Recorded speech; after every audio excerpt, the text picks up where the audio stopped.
Command करिए, उस पर नियंत्रण करिए, योगी बनिए। ये गौतम बुद्ध का उपदेश है, इसको धारण करिए। अगर आप अपनी इंद्रियों पर नियंत्रण रखेंगे, आप ब्रह्मचर्य का पालन करेंगे, तो निश्चित रूप से जिस उद्देश्य की कामना के लिए आप निकलते हैं, उस उद्देश्य को प्राप्त कर लेंगे। ऐसा गौतम बुद्ध का उपदेश है, मानिए इसको।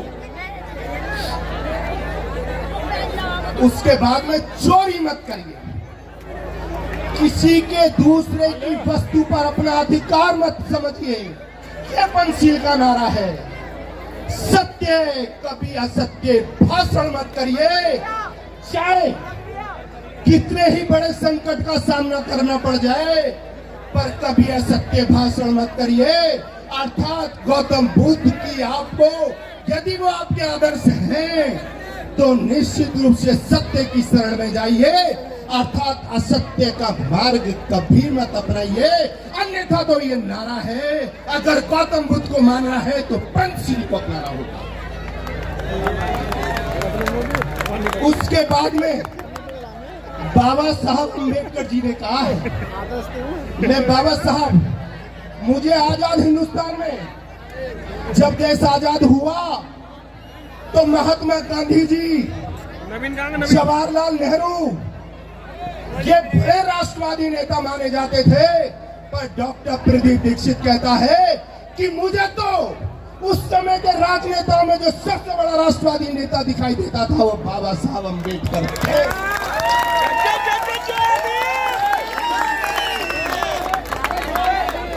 चूंकि महात्मा गांधी ने, पंडित जवाहरलाल नेहरू ने हिंदुस्तान का विभाजन स्वीकार कर लिया था, और बाबा साहब अम्बेडकर ऐसे राष्ट्रवादी नेता थे जिन्होंने इस विभाजन को स्वीकार नहीं किया।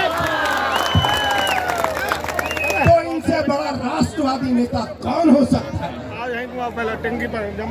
लेकिन जब विभाजन अपरिहार्य हो गया, तो बाबा साहब ने कहा था कि जिस वजह से विभाजन हो रहा है, उस वजह का समूल नाश होना चाहिए। ये बाबा साहब की घोषणा थी, फिर वजह नहीं लेनी चाहिए। आपको पता है ये बात?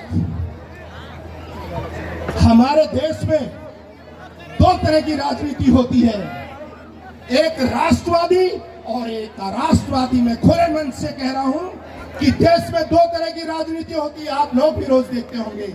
एक राष्ट्रवादी राजनीति है और एक अराष्ट्रवादी राजनीति। राष्ट्रवादी नेता बाबा साहब अम्बेडकर की संतानों को अपनी तरफ खींचना चाहते हैं और अराष्ट्रवादी भी अपनी तरफ खींचना चाहते हैं। लेकिन मैं आपसे गुजारिश करने आया हूँ, आप राष्ट्रवादी की संतान हैं, आप बाबा साहब अम्बेडकर की संतान हैं, आपको बाबा साहब के साथ खड़ा होना है, ना कि योगेंद्र मंडल के साथ। बाबा साहब का हिंदुस्तान में सम्मान है। उसकी परिणति में आप देखिए, आपको गांव में बाबा साहब का पुतला मिल जाएगा। जब देश आजाद हुआ, उस विभाजन काल में दो ही बड़े नेता थे दलितों के, एक बाबा साहब अम्बेडकर और योगेंद्र मंडल। बाबा साहब दूरदृष्टा थे, योगेंद्र मंडल दूरदृष्टा नहीं थे। उन्होंने पाकिस्तान के विभाजन को स्वीकार करा, पाकिस्तान चले गए, पर ऐसी विषम परिस्थितियों से दो चार होना पड़ा कि 3-4 साल बाद ही पाकिस्तान को छोड़कर हिंदुस्तान आ गए और हिंदुस्तानी में गुमनाम गलियों में खो गए। आज योगेंद्र मंडल को कोई नहीं जानता और बाबा साहब अम्बेडकर को गांव जानता है। आप बाबा साहब अम्बेडकर की संतान है, आप राष्ट्रवादी पिता की संतान है, तो निश्चित रूप से आपका मूल धर्म राष्ट्र का चिंतन करना है। और आपको समझना चाहिए कि राष्ट्र कहाँ सुरक्षित है, राष्ट्र बाबा साहब के विचारों। जो राष्ट्रवादी मेरे बाबा साहब की संतानों को अपनी तरफ खींचते हैं, वो समझ लें कि आप बाबा साहब की संतान हैं, उस बाबा साहब की संतान हैं। अगर आपको कुछ मतभेद